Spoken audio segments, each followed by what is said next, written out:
How to fix a slower Windows after installing an update. 1. Roll back the most recent Windows updates. 2.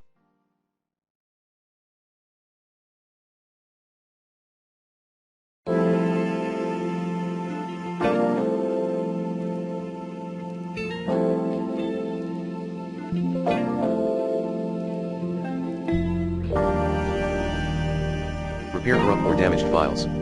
Commands include sfc/scanodism/online/cleanup image/scan helpdism/online/cleanup image/check helpdism/online/cleanup image/restore health. 3. Disable background apps. 4.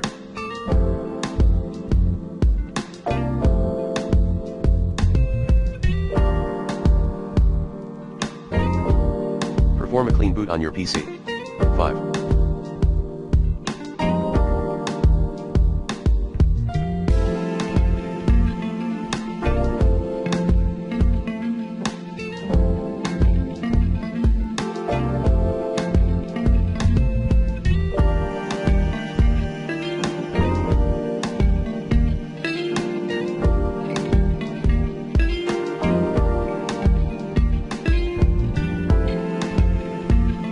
Run Windows System Restore.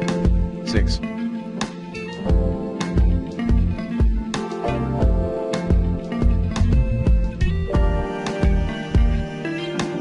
Factory reset your system.